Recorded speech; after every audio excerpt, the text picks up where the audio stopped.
Hello बच्चों, विलयनों के अणुसंख्य गुणधर्म में हम लोग आज चौथे और अंतिम अणुसंख्य गुणधर्म को पढ़ेंगे और यह है परासरण दाब या ऑस्मोटिक प्रेशर। लेकिन परासरण दाब को समझने से पहले परासरण क्रिया को समझना जरूरी है। ऑस्मोसिस है क्या, तो सबसे पहले हम लोग परासरण को समझ लें। परासरण परासरण क्रिया किसे कहते हैं? ऑस्मोसिस। ऑस्मोसिस। तो स्टूडेंट्स, व्यवहारिक जीवन में हम लोग कई ऐसे उदाहरण देखे हैं जिसमें ऑस्मोसिस की क्रिया होती है। जैसे किशमिश को पानी में डाल दिया जाए तो कुछ घंटों बाद क्या होगा? वो फूल जाता है। पिचका हुआ किशमिश फूल जाता है। किस कारण से ऐसा होता है? क्योंकि पानी के अणु किशमिश के अंदर प्रवेश कर गए। किशमिश के अंदर पानी के अणु क्यों प्रवेश किए? क्योंकि इसमें से जल निकल चुका है और जल का कंसंट्रेशन उसके अंदर कम है, तो उसमें जल के अणु प्रवेश किए। तो वो किशमिश की दीवार जो है एक अर्धपारगम्य झिल्ली की तरह काम करती है। यहाँ पे बताएंगे अर्धपारगम्य झिल्ली क्या है और परासरण क्रिया क्या है। तो सबसे पहले परासरण क्रिया को यहाँ हम लिख दें। परासरण ऑस्मोसिस, किसी विलयन तथा उसके विलायक को एक अर्धपारगम्य झिल्ली द्वारा अलग करने पर विलायक के अणु झिल्ली के छिद्रों से होकर विलयन में प्रवेश करने लगते हैं। ठीक है, विलायक के अणुओं का अर्धपारगम्य झिल्ली द्वारा विलयन की ओर गति परासरण कहलाता है। तो विलायक के अणु झिल्ली से होकर क्या करेंगे? विलयन की ओर गति करेंगे। इसी को परासरण कहते हैं। अर्धपारगम्य झिल्ली को सेमी परमिएबल मेम्ब्रेन कहते हैं। तो अर्धपारगम्य झिल्ली क्या है, इसको देख लो। वह झिल्ली जिससे होकर विलायक के अणु गति कर सकते हैं। विलायक के अणु ही गति कर सकते हैं और विलेय के अणु गति नहीं कर सकते। ठीक है, इस झिल्ली को अर्धपारगम्य झिल्ली कहते हैं। जैसे एक पात्र ले रहे हैं, एक पात्र, और इस पात्र में फिक्स कर दे रहे हैं अर्धपारगम्य झिल्ली को। अर्धपारगम्य झिल्ली, अर्धपारगम्य झिल्ली के एक तरफ हम विलयन भर दे रहे हैं, विलयन, और दूसरी तरफ भर दे रहे हैं विलायक। ये भर दिया हमने विलायक। विलयन में क्या होंगे? विलेय प्लस विलायक दोनों ही अणु हैं। ये सॉल्यूशन है और इसमें विलेय और विलायक दोनों के ही अणु हैं। और यह क्या है? विलायक है, इसमें केवल विलायक के अणु है। ठीक है, अब क्या होगा? विलायक के अणु इधर ज़्यादा हैं, इधर कम है। तो जिधर विलायक के अणु ज़्यादा हैं उधर से कम विलायक के अणु वाले संख्या की ओर इनका गति और इस झिल्ली से होकर, यही गति कहलाती है परासरण क्रिया। और इस झिल्ली को सेमी परमिएबल मेम्ब्रेन कहते हैं। यह झिल्ली विलेय के अणुओं को अपने से होकर गुजरने नहीं देती। कारण क्या है, क्यों नहीं गुजरने देती? तो उदाहरण लो, जैसे हम लोग प्रयोगशाला में कार्य करते हैं, कोई प्रेसिपिटेट छानना होता है, छन्ना कागज़ से फिल्टर पेपर लगा के छानते हैं किप पर। तो जब उससे प्रेसिपिटेट छानते हैं तो वाटर के मॉलिक्यूल्स धीरे धीरे उस छन्ना से होके नीचे आ जाते हैं और छन्ना में क्या बच जाता है? अवक्षेप बच जाता है। ठीक इसी तरह क्या होगा? वाटर के मॉलिक्यूल्स ही इस झिल्ली को पार कर पाएंगे क्योंकि वो छोटे होते हैं। लेकिन विलेय के अणु, विलयन में जो विलेय पदार्थ है उसके अणु बड़े होते हैं और वो इस झिल्ली के छिद्रों को पार नहीं कर पाते हैं। जैसे विलयन में मान लो हमने घोला हुआ है ग्लूकोज, तो इसके अणु C6H12O6 बड़े होंगे और ये H2O है। ठीक है, तो ये अणु बड़े हैं H2O की तुलना में। या फिर चीनी घोल लें, वो भी अणु बड़े होंगे। यूरिया घोल लें, वो भी बड़े होंगे। तो ये अणु क्या होंगे? इन छिद्रों को पार नहीं कर पाते हैं। ठीक है, तो ये बात याद रखने वाली है कि विलायक के अणु ही सेमी परमिएबल मेम्ब्रेन से होकर गति कर पाते हैं, चाहे इधर जाएं चाहे इधर जाएं, लेकिन विलेय के अणु इसको पार नहीं कर पाते हैं। ठीक है, इसी कारण से परासरण की क्रिया होती है। अब हम लोग परासरण दाब पे चलते हैं। तो परासरण दाब के लिए डेफिनेशन है, एक अर्धपारगम्य झिल्ली द्वारा पृथक विलयन में विलायक के अणुओं का प्रवेश रोकने के लिए विलयन के ऊपर लगाया गया बाह्य दाब परासरण दाब कहलाता है। और इसको हम समझा रहे हैं यहाँ फिगर द्वारा। एक हमने पात्र लिया और इस पात्र में बीच में फिक्स किया सेमी परमिएबल मेम्ब्रेन को, एक सेमी परमिएबल मेम्ब्रेन को यहाँ फिक्स किया। इस मेम्ब्रेन से क्या होगा, केवल विलायक के अणु ही आर पार जा सकते हैं। सेमी परमिएबल मेम्ब्रेन है, इसमें छिद्र होंगे जो बहुत ही सूक्ष्म होंगे, जो केवल विलायक के अणुओं को ही अपने आर पार जाने देंगे, विलेय के अणुओं को नहीं जाने देंगे। ठीक है, अब क्या करते हैं, इसमें हम भरते हैं विलयन।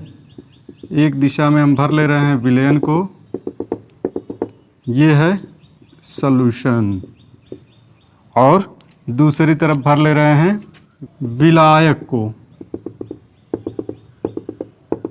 ये सॉल्यूशन है और ये होगा सॉल्वेंट, और ये क्या है, सेमी परमिएबल मेम्ब्रेन। ठीक है, अर्धपारगम्य झिल्ली। अब क्या होगा, परासरण क्रिया होने लगेगी और विलायक के अणु क्या करेंगे, प्रवेश करना शुरू कर देंगे अर्धपारगम्य झिल्ली से होकर विलयन के अंदर, और इस विलायक का लेवल धीरे धीरे कम हो गया होगा और विलयन का लेवल बढ़ा हुआ दिखेगा हमको। ठीक है, यूं मिलेगा पोजीशन। अब ऐसा क्यों हो गया, क्योंकि विलायक के अणु विलयन के अंदर प्रवेश किए, और विलयन के अंदर चूंकि विलायक के अणु प्रवेश किए तो यहाँ विलायक की मात्रा कम हो गई है और वो विलायक यहाँ आ गए, इसका लेवल बढ़ गया। अब क्या करना है हमको, ये परासरण की क्रिया रुक जाए, उसके लिए इसके ऊपर एक बाह्य दाब लगाएंगे कि ये परासरण की क्रिया न होने पाए। तो हम क्या किए, इसको फिर से पहले पोजीशन में लेके चलते हैं। एक तरफ भरा गया है विलयन, दूसरी तरफ विलायक।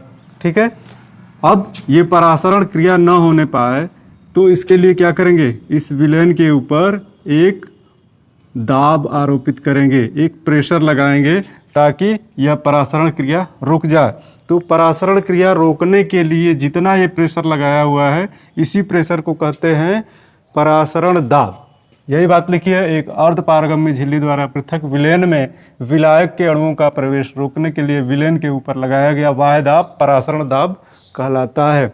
दूसरे शब्दों में ये भी सुन लें आप, परासरण दाब उसको भी कहेंगे जो विलायक के अणु आरोपित करते हैं इस सेमी परमिएबल मेम्ब्रेन पर, यानी एक अर्धपारगम्य झिल्ली द्वारा एक विलयन और उसके विलायक को पृथक कर दिया जाता है, तो विलायक के अणुओं द्वारा सेमी परमिएबल मेम्ब्रेन के ऊपर जो दाब आरोपित किया जाता है उस दाब को ही परासरण दाब कहते हैं।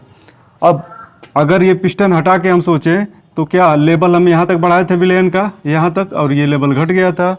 परासरण क्रिया कब तक होगी, ये लेवल बढ़ रहा था, ये लेवल बढ़ गया था, क्या ये क्रिया होती रहेगी, सारे विलायक के अणु आ जाएंगे विलयन के अंदर? तो ऐसा नहीं होगा। जैसे जैसे ये लेवल ऊपर उठेगा इस विलयन का दाब बढ़ता जाएगा, किसके ऊपर, इस झिल्ली के ऊपर, और यह दाब किसको संतुलित करेगा, अन्य परासरण दाब जो इधर से लग रहा है विलायक के अणुओं का, उसको संतुलित कर देगा, और उस समय साम्यावस्था स्थापित हो जाएगी और परासरण की क्रिया रुक जाएगी। और साम्यावस्था पे क्या होगा, जितने विलायक के अणु इधर आएंगे उतने ही इधर भी जाएंगे, यानी कि अब तो न तो इसका स्तर घटेगा और न इसका स्तर बढ़ेगा। ठीक है, तो अब हम चलते हैं उस पॉइंट पर जहाँ परासरण दाब का कैलकुलेशन किया जाएगा। तो यहाँ लिख दे रहा हूँ, तन विलयनों के लिए, तन विलयनों के लिए निश्चित ताप पर परासरण दाब विलयन की मोलरता याद रखना है। इसके पहले हम जो दो कोलिगेटिव प्रॉपर्टी पढ़े हैं उसमें मोलरता यूज था, और पहले वाली प्रॉपर्टी में मोल प्रभाज, relative lowering of vapour pressure में मोल प्रभाज, एलिवेशन इन बॉइलिंग पॉइंट और डिप्रेशन इन फ्रीजिंग पॉइंट, दोनों में मोलरता, और परासरण दाब में मोलरता, यहाँ मोलरता आएगा। निश्चित ताप पर परासरण दाब विलयन की मोलरता के समानुपाती होता है, समानुपाती होता है। ऐसा प्रयोगों द्वारा देखा गया है, प्रयोगों द्वारा ये प्राप्त हुआ है। ठीक है, तो इसको हम कैसे लिखेंगे? परासरण दाब को हम डिनोट करते हैं पाई द्वारा। परासरण दाब को पाई द्वारा निरूपित करते हैं, ठीक है। तो पाई किसके प्रोपोर्शनल हो जाएगा? पाई प्रोपोर्शनल विलेन की मोलरता, और मोलरता को हम कॉन्सेंट्रेशन के रूप में व्यक्त करेंगे, विलेन की सांद्रता C के रूप में, यहाँ M के रूप में व्यक्त नहीं करेंगे। मोलरता को हम लोग पीछे किसके रूप में व्यक्त किए थे? कैपिटल M से, लेकिन यहाँ कैपिटल M से व्यक्त ना करके कॉन्सेंट्रेशन C, जैसे सांद्रता ये कॉन्सेंट्रेशन होगा, C इक्वल टू क्या होगा? मोलर सांद्रता को मोलों की संख्या बटे विलयन का आयतन, और ये आयतन किस में होता था? लीटर में। ठीक है, तो C के रूप में व्यक्त करेंगे। परासरण दाब समानुपाती होगा किसके? इस कॉन्सेंट्रेशन के और एक निश्चित टेम्परेचर पे। ठीक है, अब प्रपोर्शन हटाएंगे, या पाई इक्वल टू CRT, यहाँ एक कांस्टेंट R आ रहा है, इसको हम गैस नियतांक कहते हैं, जहाँ R इक्वल टू गैस नियतांक, और अलग अलग जगहों पर गैस नियतांक के मान दूसरे टर्म में अलग अलग रखे जाते हैं, लेकिन यहाँ हम गैस नियतांक का मान रखेंगे 0.0821 लीटर एटमॉस्फेयर पर केल्विन पर मोल, ये इसका यूनिट होगा, लीटर एटमॉस्फेयर पर केल्विन पर मोल, इसके रूप में यहाँ रखेंगे हम लोग इस क्वेश्चन में। तो ये है गैस कांस्टेंट का मान CRT, और ये संबंध प्राप्त हो गया है परासरण दाब ज्ञात करने का। ठीक है, इस इक्वेशन द्वारा हम परासरण दाब की गणना कर सकते हैं। अब परासरण दाब से अगर विलेय के अणुभार की गणना करनी हुई तो हमको क्या करना होगा? इस कॉन्सेंट्रेशन C का एक्सपेंशन करना होगा, और C का एक्सपेंशन कैसे करेंगे? मोलों की संख्या बटे विलेन का आयतन लीटर में।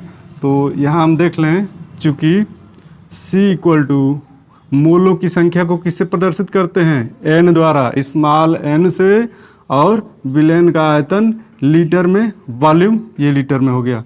और n को कैसे दिखाएंगे? मोलों की संख्या, मास बटे molar mass.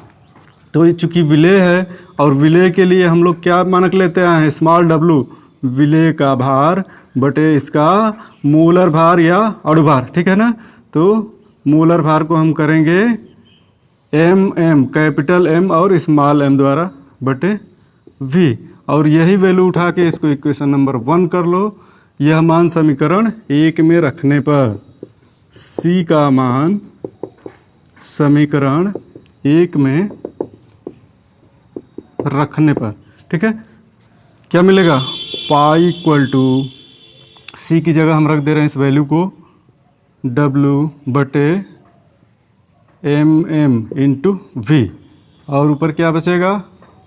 Into R into T, और यहाँ से mm को हम निकाल लेते हैं, तो मोलर मास की गणना की जा सकती है mm इक्वल टू WRT बटे पाई इंटू V, और यह हमको इक्वेशन मिल गया है मोलर मास और परासरण दाब के बीच में संबंध का, और मोलर मास ग्राम प्रति मोल में आएगा। अब बारी इसके ऊपर एक न्यूमेरिकल करने की, और न्यूमेरिकल हमारे लिए यूं है। प्रश्न है, उस यूरिया, और यूरिया के लिए अणुभार दिया है 60, विलयन का 25 डिग्री सेल्सियस पर परासरण दाब ज्ञात कीजिए जिसके 100 घन सेंटीमीटर में यूरिया के 5 ग्राम घुले हों। तो चलो प्रश्न को हम लोग सॉल्व करें। क्या क्या दिया है यहाँ पे पहले नोट कर लेते हैं। क्या दिया है? यूरिया का अणुभार 60 है, ताप दिया है T equal to 25 degree Celsius, और इसको केल्विन में बदलना होगा। तो क्या करेंगे? 273 जोड़ेंगे, 298 केल्विन। टेम्परेचर दिया है, यही रूम टेम्परेचर है। और क्या दिया है, V दिया है, वॉल्यूम 100 घन सेंटीमीटर, इसका कितना लीटर होगा, 0.1 लीटर, क्योंकि हम जानते हैं कि 1 लीटर बराबर 1000 घन सेंटीमीटर के होता है। अगर ये फार्मूला नहीं पता है तो नोट कर लो। और क्या दिया हुआ है, यूरिया के 5 ग्राम, यूरिया विलेय है, इसका 5 ग्राम, तो विलेय के लिए हम स्मॉल w विलेय के भार के लिए यूज करते हैं, इसका 5 ग्राम घुला हो। ठीक है, हमको ज्ञात करना है विलयन का परासरण दाब, और इसके लिए फार्मूला क्या था, परासरण दाब equal to CRT equal to C concentration है, कॉन्सेंट्रेशन, और यह मोलरता है, मोलों की संख्या बटे आयतन लीटर में। तो मोलों की संख्या हमको निकालनी है। मोलों की संख्या कैसे निकालें, यहाँ से मोलों की संख्या बराबर क्या हो जाएगा, मास, ये पदार्थ जितना दिया हुआ है बटे उसका मोलर मास, और मोलर मास हम जानते हैं कि अणुभार के बराबर ही होता है। तो मोलों की संख्या यहाँ से निकालना, कितना आ जाएगा, 5/60। ठीक है, ये नंबर ऑफ मोल्स हो गए। तो यहाँ हम क्या वैल्यू रखेंगे, 5/60, और R की वैल्यू क्या पीछे बताया था, याद करो, गुणे 0.0821 लीटर एटमॉस्फेयर पर केल्विन पर मोल, और T दिया है 298 केल्विन। बस क्या करना है, परासरण दाब के लिए इसको सॉल्व कर लेना है, और सॉल्व करने पर यह आएगा 20.4 एटमॉस्फेयर वायुमंडल, और ये आंसर होगा। ठीक है, एक दूसरा न्यूमेरिकल लेते हैं जिसमें अणुभार का कैलकुलेशन किया जाएगा, और वह न्यूमेरिकल इस प्रकार है, 298 केल्विन पर 100 क्यूबिक सेंटीमीटर में एक अज्ञात विलेय के 3 ग्राम युक्त विलयन का परासरण दाब 2.50 वायुमंडल पाया गया। विलेय के अणुभार की गणना कीजिए। ये हमारे लिए क्वेश्चन है, और चलो इसको सॉल्व करते हैं हम लोग। क्या क्या दिया हुआ है, T इक्वल टू 298 केल्विन, आयतन दिया है, वॉल्यूम, जैसे हम लोग पिछले वाले क्वेश्चन में निकाले हैं, 100 क्यूबिक सेंटीमीटर दिया है, 100 क्यूबिक सेंटीमीटर, तो इसका मतलब है 0.1 लीटर के, और विलेय का द्रव्यमान स्मॉल w दिया हुआ है 3 ग्राम, और क्या दिया हुआ है, परासरण दाब माप लिया गया है, कितना पाया गया, 2.5 एटमॉस्फेयर। ठीक है, अब विलेय के अणुभार की गणना करनी है, विलेय के अणुभार की गणना करनी है। Molar mass mm equal to WRT बटे पाई V, और ये सारी वैल्यूज हम यहाँ रख देते हैं। W का मान दिया हुआ है 3, R का मान हम जानते हैं 0.0821 लीटर एटमॉस्फेयर पर केल्विन पर मोल, और T दिया है 298 केल्विन। ठीक है, बटे पाई का मान दिया हुआ है 2.5 गुणे वॉल्यूम दिया हुआ है 0.1। अब आप गुणा भाग करो, देखो कितना आंसर आ रहा है। mm की वैल्यू आएगी 293.6 ग्राम प्रति मोल, और अणुभार क्या हो जाएगा, अणुभार 293.6। ठीक है, अब यहाँ अणुसंख्य गुणधर्मों में हम लोग चारों को यहाँ समराइज कर दे रहा हूँ। चारों अणुसंख्य गुणधर्मों में क्या हम लोग पढ़े अभी। पहला अणुसंख्य गुणधर्म था वाष्प दाब में सापेक्ष अवनमन, relative lowering of vapour pressure, और इसके लिए हम लोगों ने क्या संबंध प्राप्त किया था, P01 माइनस P1 बटे P01 इक्वल टू X2 था, और 1 नंबर कंपोनेंट किसके लिए था, विलायक के लिए था, और 2 नंबर कंपोनेंट विलेय के लिए था। तो हम यहाँ x विलेय भी लिख सकते हैं, x विलेय का मोल प्रभार। दूसरा अणुसंख्य गुणधर्म था क्वथनांक उन्नयन, और इसके लिए हम लोगों ने क्या संबंध प्राप्त किया था, delta TB equal to Kb into m, ये संबंध प्राप्त किया था। तीसरा क्या था? हिमांक अवनमन, हिमांक अवनमन, और हिमांक अवनमन के लिए क्या संबंध मिला था? Delta T F equal to K F into M, ठीक है। और चौथा ऑस्मोटिक प्रेशर, परासरण दाब, परासरण दाब, और इसके लिए संबंध क्या मिला था? Pi equal to C R T. तो ये समरी है सभी अणुसंख्य गुणधर्मों के लिए, ठीक है। मिलते हैं नेक्स्ट वीडियो में। Thank you.